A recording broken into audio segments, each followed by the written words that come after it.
Hello and welcome to Cobalt Retro Tech. Hope you're having an amazing day. I'm doing kind of a hybrid video today because I want to show you guys something that I have been working on trying to get working for a little while. This is Beetle VB, an emulator core for RetroArch.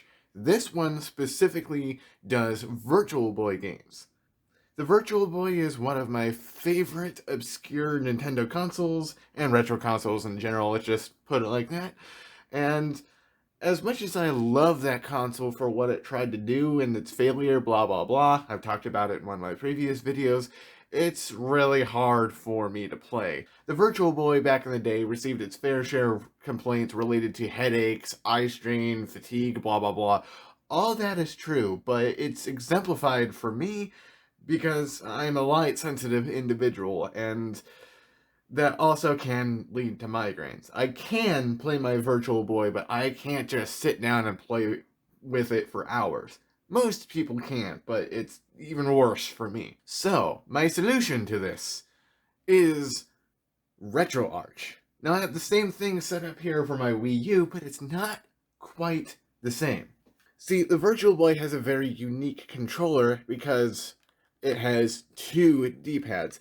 This was just before the Nintendo 64 came out, so they didn't really have analog stick technology ready for this kind of application. Plus, the Virtual Boy isn't really fully a 3D kind of system, even though it was marketed as 3D. It's weird, but this right here is exactly why I've been kind of lacking on Virtual Boy emulation. It's just the two D-pads here.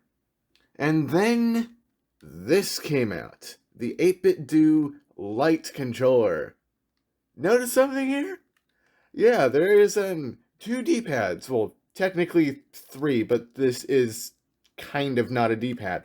We got two full D-pads here. Shoulder buttons, blah blah blah.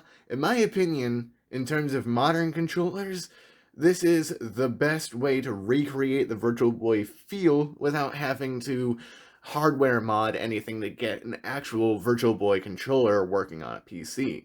Plus, these are actively being made, I think, and they're much more widely available than Virtual Boy controllers, considering there's only ever been about 770,000 Virtual Boys sold.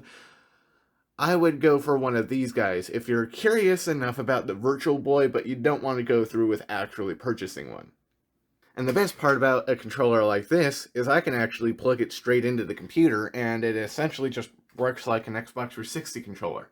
So my particular setup here was actually a little bit of a pain to configure, partially because RetroArch wasn't really designed with a controller like this in mind, but also the fact that I'm running this version of RetroArch on Steam. I think Steam's controller configuration wizard, however that works, kind of got in the way of how this controller works, but I got it to work. So if we go into the controls configuration menu here and go to port 1, because that's the controller I'm using here, by default about half of the controls work. So what I've ended up doing here is configuring this first D-pad option to use the left D-pad as a D-pad. A and B buttons, I haven't quite tested them yet, but I assume they work. Teleroboxer doesn't really use the A and B buttons that much, that really more focuses on the shoulder buttons. Start and select, they work right off the bat. Left and right bumpers. That's what gave me the most trouble after I figured out how to get both D-pads working. What I ended up having to do is going into the Steam overlay here and going up here to controller configuration. And this will, oh, come on. There we go. This will bring up this window here. It's a configuration window for Steam's input handling of gamepads. View layout? Oh, okay. View layout. You go to view layout. I essentially got it to map the bumpers, which are the larger triggers on this controller. I mapped the bumpers to a couple of the keys on the keyboard, matching with the default configuration of RetroArch. This got it to work. If we close out of this and go back, I'll show you down here, this technically is a setup for a right analog stick, but to get this to work with RetroArch with this controller, I had to specifically tell it, hey, this isn't right D-pad plus X, Y, this is specifically a D-pad.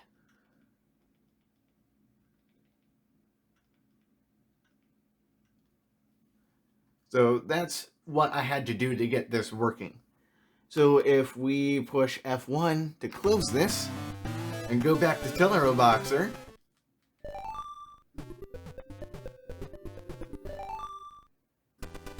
we can now play Teleroboxer with a modern controller. Just showing it here just for proof of concept.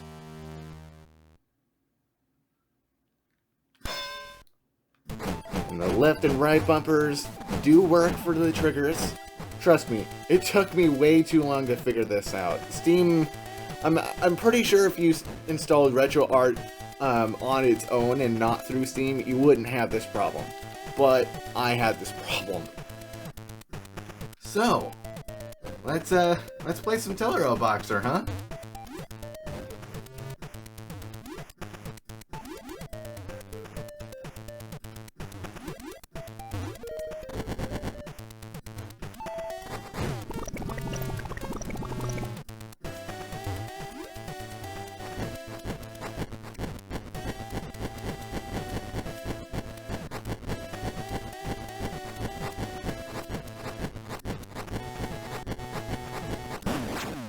Hey, if the game lets me do it, it's a valid strategy.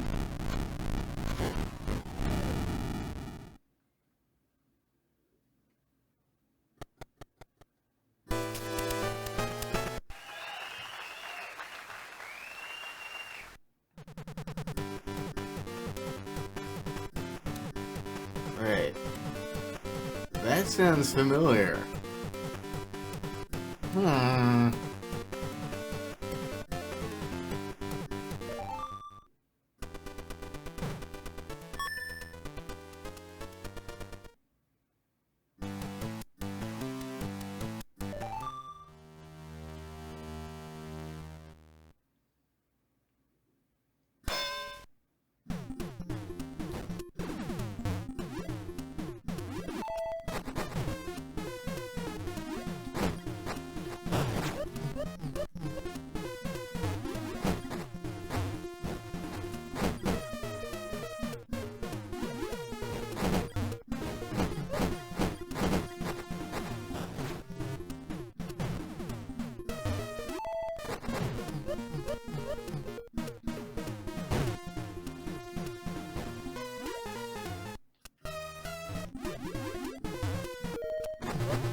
Oh, I think I pushed the battery indicator button.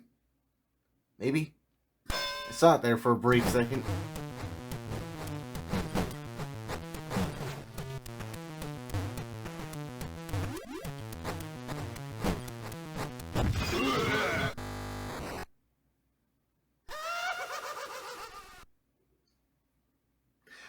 I'll admit, I never was really any good with fighting games like this.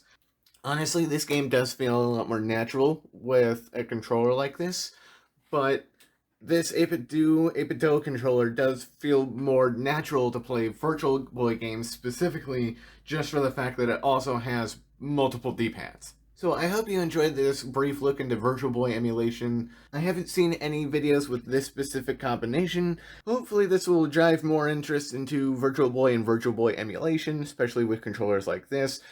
Just for the record, this is not a sponsored video in any way, shape, or form. I got this controller out of my own money and no one's paying me to do this.